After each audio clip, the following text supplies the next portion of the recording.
Welcome back to my channel. Height and distance की tutorial series में हमने कुछ क्वेश्चंस को डिस्कस कर लिया था।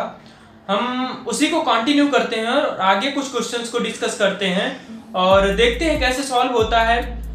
तो जो लोग अभी नए हैं उनको मैं बता दूं कि हाइट एंड डिस्टेंस का क्लास 10th का chapter number 9 height and distance solve हो रहा है, एनसीईआरटी बुक से है। तो अगर आपने हमारी वीडियो नहीं देखी है तो प्रीवियस वीडियो आप जाके देख सकते हैं, आपको लिंक डिस्क्रिप्शन में और आई बटन पे मिल जाएगा। तो चलिए स्टार्ट करते हैं। आज का हमारा जो क्वेश्चन है थोड़ा सा ट्रिकी है, अलग है, अब तक जितना हमने क्वेश्चन सॉल्व किया उससे अलग है। तो देखते हैं क्या क्वेश्चन कह रहा है। क्वेश्चन नंबर 7 है हमारा। From A point on the ground the angle of elevation of the bottom and top, bottom का और टॉप का एंगल ऑफ एलिवेशन की बात कर रहा है, ऑफ द ट्रांसमिशन टावर। कोई एक टावर है, ठीक है, हमें यहां से दो चीजें पता चली। कोई टावर है, उसका बॉटम है, उसका टॉप है, ठीक है। Tower fixed at a top of a height of building at 20 meter height of building और 45 angle and 60 angle, find the height of tower. Question क्या कह दिया, पूरा कॉम्प्लेक्स क्वेश्चन पढ़ने पे में थोड़ा सा कंफ्यूज हो रहे हैं तो हम पार्ट में डिवाइड करते हैं। क्वेश्चन में तीन चीजें बोला। क्वेश्चन में बोला टॉप है, बॉटम है, ठीक है। तो टॉप हम बनाएंगे और उसका बॉटम, जब कोई भी हाइट बनाएंगे उसका टॉप और बॉटम डिसाइड कर लेंगे। और क्या बोल रहा है, कह रहा है एक ट्रांसमिशन टावर है तो एक ट्रांसमिशन टावर भी हम बनाएंगे। और क्या कह रहा है, ट्रांसमिशन टावर जो बनाना है वो किस पे बनाना है, वो बनाना है एक बिल्डिंग पे बनाना है। तो यहां से अगर मैं डायग्राम की बात करूं तो सबसे पहले मैं बना लूंगा उसका ग्राउंड।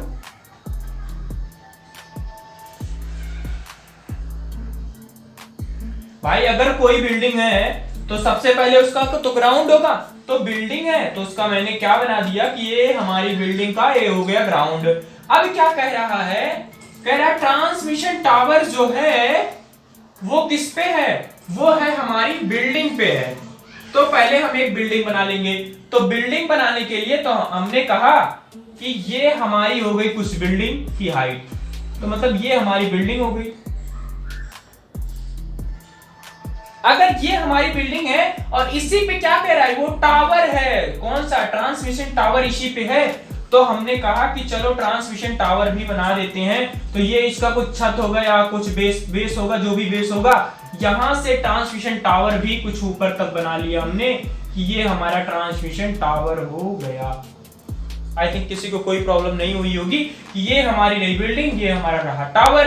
अब क्या कह रहा है, बिल्डिंग की हाइट हमें पता है, बिल्डिंग की हाइट हमें दे रखा था 20 मीटर दे रखा था। तो जो जो चीजें पता है वो चीजें हम डिनोट कर देते हैं। तो बिल्डिंग की हाइट जो हमें पता थी 20 मीटर पता थी, तो 20 मीटर हमने यहां से कर लिया। 20 मीटर बिल्डिंग की हाइट हमें पता चल गई। आई थिंक यहां तक कोई डाउट नहीं होगा, बहुत बेसिक सा चल रहा है।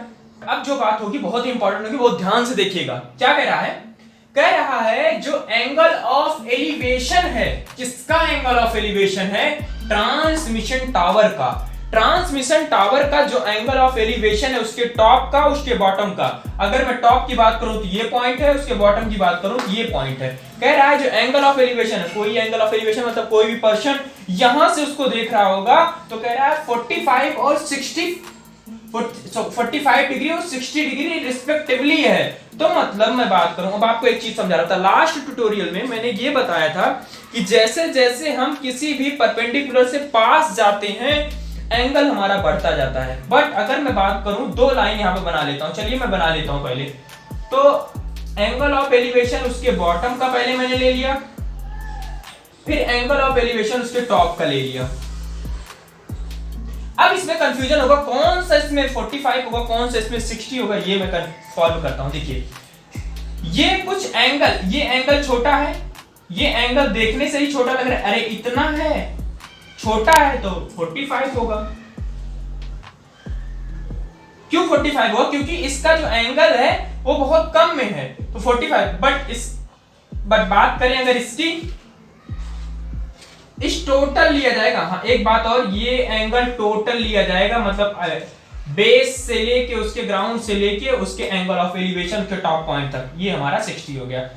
सॉल्यूशन क्या पूछ रहा है, कह रहा है हाइट ऑफ टावर, टावर की हाइट पूछ रहा है, हमें पता नहीं है टावर की हाइट, तो मैंने तुरंत मान लिया टावर की height, let's suppose that tower height equals to h हो गई, टावर की हाइट h हो गई। अब हमें क्या करना है, देखिए बात करते हैं इस वाले ट्रायंगल की, इस वाले ट्रायंगल की बात करते हैं, छोटा वाला 45 वाला ट्रायंगल की। इसमें क्या क्या है देखिए, हमें पर्टिकुलर इस ट्रायंगल का, इस ट्रायंगल जहां तक ये ट्रायंगल बना है, यहां से लेके यहां तक बना है, इस ट्रायंगल का हमारे पास परपेंडिकुलर पता है, मतलब उसका लंब पता है, और आधार नहीं पता है।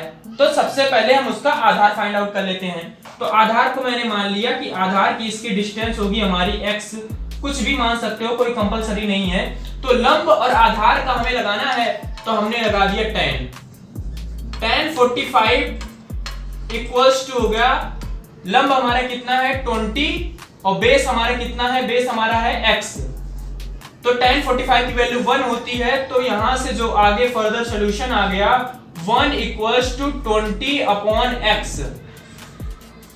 तो यहां से x की वैल्यू आ गई हमारी, x की वैल्यू आ गई 20 मीटर। आई थिंक किसी को कोई डाउट नहीं होगा, ये तो बहुत बेसिक सा था जो हमने फटाफट कर लिया।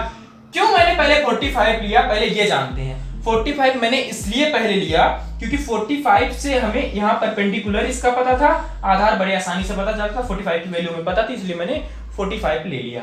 अब बात करते हैं tan 60 लेने की। tan 60 की अगर मैं बात करूं, अगर मैं लेता हूं tan 60, तो जरा देखिए क्या आ रहा है, tan 60 इक्वल टू लंब, लंब हमारा दोनों है, tan 60 ये एंगल टोटल के लिए बन रहा है, ये एंगल जो बन रहा है देखिए जरा, टॉप पॉइंट इसका ये है और बॉटम पॉइंट इसका ये है, तो ये एंगल टोटल हाइट के लिए बन रहा है। तो टोटल हाइट हम कवर करेंगे, तो टोटल हाइट हमारी यहां क्या हो गई h प्लस 20, लंब हमारा क्या हो गया h प्लस 20 हाइट हो गया। अब क्या कह रहा है, अब उसके बेस की बात करते हैं। बेस हमारा क्या है x है, और x की वैल्यू हमें पता है, तो tan 60 की वैल्यू आपको पता होना चाहिए √3, तो यहां से हो गया √3 equals to h plus 20 divisible by x। x की वैल्यू हम यहाँ पे पुट कर देंगे, x की वैल्यू क्या हमारी 20 है, तो हमने यहाँ पे पुट कर दिया। तो जरा इसको थोड़ा सा सॉल्व कर लेते हैं, देखते हैं क्या आता है। तो यहां से जो फर्दर सॉल्यूशन हुआ h प्लस 20 इक्वल्स टू आ गया हमारा 20√3 हो गया, और इसको जब इधर गया तो h इक्वल्स टू हो गया हमारा 20√3 माइनस 20। तो यहां से जब हम 20 कॉमन ले लेंगे, तो यहां से हम 20 कॉमन ले लेंगे, तो 20 यहां दोनों में है, कॉमन लेने पे आ गया हमारा √3 माइनस 1। यही आप आंसर छोड़ दो, या आप क्या कर सकते हो, √3 की वैल्यू को पुट कर सकते हो, बट मोस्टली केस में यही आंसर छोड़ दिया जाता है। तो ये रहा हमारा आंसर। आई थिंक आपको क्लियर होगा, ये बेसिक सा क्वेश्चन था, नया था हमारे लिए, हमने बहुत ही अच्छे से इसको समझ लिया कि कैसे सॉल्व होगा, क्या क्या चीजें हैं जो हमें माइंड में रखनी है। तो आई थिंक आपको बहुत अच्छे से समझ में आ गया होगा। मूव करते हैं अपने नेक्स्ट क्वेश्चन की तरफ। पहले क्वेश्चन की बात करते हैं, क्वेश्चन नंबर 8 है हमारा। तो देखते हैं क्या कह रहा है। कह रहा है a statue 1.6 metre tall stand on the top of a pedestal.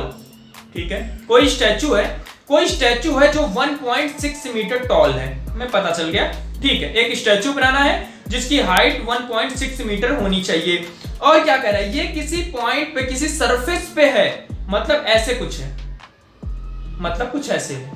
ठीक है, हमने ये भी बना लिया, बना लेंगे भी।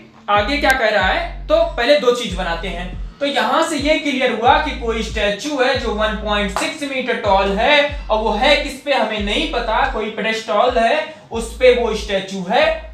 तो हमने कहा उस पे स्टैचू है तो बना लो भाई। उसकी हाइट हमें नहीं पता थी, तो हमने उसकी हाइट h मान ली, और जो स्टैचू की हाइट ऑलरेडी दे रखी थी 1.6 मीटर, उसको हमने इनिशियलाइज कर लिया, उसको शो करा दिया। आगे क्वेश्चन क्या कह रहा है, हम पढ़ते हैं। आगे कह रहा है from A point on the ground the angle of elevation of the top of A statue is 60। मतलब टॉप की बात करें, एंगल ऑफ एलिवेशन उसका 60 होता है, तो हम फटाफट बना लेते हैं। Top of angle of elevation, तो top of angle of elevation तो इसका हो गया कितना भैया, कह रहा है 60 बना दो, 60 बना दिया। And from the same point, इसी पॉइंट से सेम पॉइंट से क्या कह रहा है, angle of elevation of the ground of the top of the president. अरे इसी का ग्राउंड बोल देता, क्वेश्चन को रिवर्स, क्वेश्चन को इतना तोड़ने की जरूरत क्या थी। कह रहा है इसी पॉइंट से जो स्टैचू उसका टॉप का एंगल ऑफ एलिवेशन 60 है और इसी पॉइंट से जो इसका टॉप है, पेडेस्टल का जो टॉप है उसका एंगल ऑफ एलिवेशन कितना बोल रहा है 45 है। इतना घुमाने की क्या जरूरत थी, सीधे बोल देते उसका बॉटम बोल देते, एक नया कीवर्ड उसमें ऐड करने की क्या जरूरत थी। तो हमने कहा ये जो एंगल दे रखा है इसको 45 दे रखा है तो हमने बना लिया 45 है। आपको पता है कैसे क्या करना है, इसको हमने फटाफट मान लिया कि बेस को हमें मानना है x। सेम पहले जैसा क्वेश्चन है, बस क्या हो गया यहाँ पे वो डिजिट बदल गई, बाकी सब सेम क्वेश्चन है। क्वेश्चन में क्या पूछ रहा है, find the height of pedestal, इसकी हाइट पूछ रहा है, s की वैल्यू हमें पूछ रहा है। तो फटाफट निकाल लेते हैं। अब की बार 10 ना लगा के पहले हम 61 लगा दें, लगा भी सकते हो आपकी जो मर्जी, पहले जो भी एंगल में। मैं पहले बड़े वाले ट्रायंगल की बात करता हूँ यार, छोटे वाले ट्रायंगल की बात कर लो। चल छोटे वाले ट्रायंगल की बात करता हूँ। तो मैंने लगा दिया इसमें tan 45। tan 45 लगाते ही परपेंडिकुलर हमारा क्या है, h है। 45 के अकॉर्डिंग छोटा वाला ट्रायंगल है, छोटे वाले ट्रायंगल के अकॉर्डिंग हाइट उसकी h ही है। h अपॉन बेस तो सबका सेम रहेगा, x रहेगा।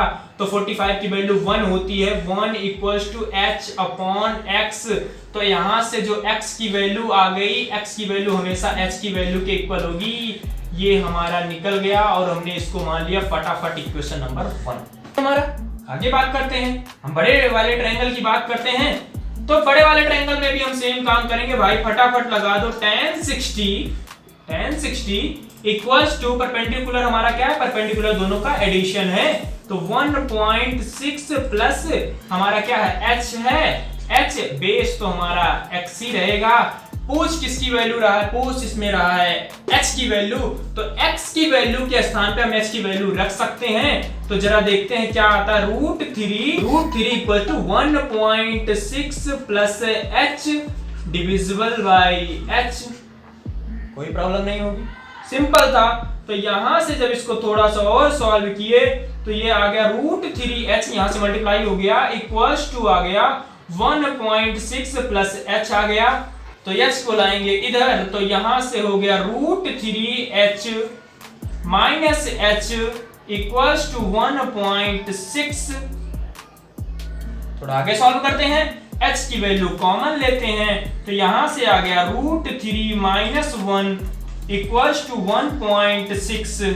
यहां तक आ गया, यहां तक आप पहुंच गए। आगे देखते हैं, तो h की वैल्यू यहां से कंटिन्यू कर लेंगे, ये मल्टीप्लिकेशन में इधर जाएगा, हो जाएगा डिवीजन में 1.6 डिविजिबल बाई √3 माइनस 1। चाहे तो आप यही आंसर छोड़ दो या आप थोड़ा सा और सिंप्लीफाई कर लो। तो हम थोड़ा सा और सिंप्लीफाई करेंगे। सिंप्लीफाई क्या करेंगे, √3 प्लस 1 का हम मल्टीप्लिकेशन करवा देंगे। √3 प्लस 1 डिविजिबल बाई √3 प्लस 1। अच्छा प्लस 1 क्यों, जब माइनस रहता है तो प्लस से करवाते हैं, जस्ट अपोजिट होता है। आपने पढ़ा होगा, नहीं पढ़ा होगा तो अब जान जाओ। h की वैल्यू यहां से आ गई 1.6 और यहां पे तो हो गया √3 प्लस 1। चलिए थोड़ा सा हम इसको और कर लेते हैं जिससे आपको दिक्कत ना हो, मतलब ऐसे है कुछ, ठीक है। क्या हो गया, √3 का यहां से हो गया स्क्वायर। देखिए मैं थोड़ा सा और इसको सॉल्व करके दिखा देता हूं। √3 का स्क्वायर, a स्क्वायर माने b square minus b square मतलब 1 स्क्वायर की वैल्यू हमेशा क्या होती है, 1 होती है। तो जरा देखते हैं, यहां से आ गया 1.6 ब्रैकेट में √3 प्लस 1 और भाई इसकी वैल्यू तो आ गई 2। क्यों 2 आई, क्योंकि √3 का स्क्वायर 3 आया, 3 माइनस 1 2 हुआ, डिविजिबल बाई 2 का। जब और सॉल्व करते हैं तो ये हमारा कैंसिल आउट हो गया, 2 8 जा 16 होता है, तो 0.8 आ गया और ब्रैकेट में जो वैल्यू है √3 प्लस 1 ये तो रहेगी ही रहेगी। यही हुआ हमारा आंसर, वो भी किस में, मीटर में। तो आई थिंक आपको क्वेश्चन समझ में आ गया होगा, ये हमारा आंसर निकल गया। कितना सिंपल होता है हाइट एंड डिस्टेंस, बट लोग कहते हैं हाइट एंड डिस्टेंस टफ है। मुझे नहीं लगता टफ है, आपको लग रहा होगा। अगर आप अच्छे से पढ़े होंगे, पूरी सीरीज देखे होंगे इसकी, तो आपको अब हाइट एंड डिस्टेंस से इतनी प्रॉब्लम नहीं होती होगी जितनी पहले होती होगी। धीरे धीरे प्रॉब्लम जाएगी। तो आज का हमारा एक छोटा सा लेक्चर और जिसपे हमने 2 क्वेश्चंस डिस्कस किया और हम पहुंच गए हैं क्वेश्चन नंबर 8 तक। पूरी इसकी जो भी इसका लेसन है, जो भी इसका चैप्टर 9 है, पूरा कवर करेंगे धीरे धीरे। 2-2 क्वेश्चन 3-3 क्वेश्चन करते रहेंगे। वीडियो काफी लंबी हो जाती है तो इसलिए मैं छोटे में ही रखता हूँ इसको। तो कुछ नई चीजें आने वाली हैं इस चैनल पे, जैसे कुछ लोग जैसे एग्जाम की तैयारी करते हैं, जैसे कोई भी एग्जाम हो, SSC CGL हो, FCAT हो या कोई भी हो, तो मैं ये ट्राई करूंगा कि उनके जो प्रीवियस ईयर के क्वेश्चंस हैं उसका शॉर्टकट में सोल्यूशन कैसे होता है, कैसे हम इजी वे में इसको सॉल्व करें, रीजनिंग उसका कैसे सॉल्व करें और मैथमेटिक्स कैसे सॉल्व करें, तो उसका सोल्यूशन लेके आऊंगा। जल्दी ही आएगी। जो लोग टेक्निकल वीडियो देखना चाहते हैं उनके लिए भी है, टेक्निकल वीडियो आने वाली है, जल्दी आने वाली है। और जो वीकली आता है फन विद मैथमेटिक्स, वो तो आएगी ही आएगी। वीक में आएगी, पता नहीं, देखते हैं कब आती है, बट वीक में एक दिन आएगी वो। तो ये रही हमारी कुछ वीडियो। अगर आप हमारे चैनल पे नए हो तो हमारे चैनल को लाइक कीजिए, शेयर कीजिए, सब्सक्राइब कीजिए। मिलते हैं अगली वीडियो में। Thank you.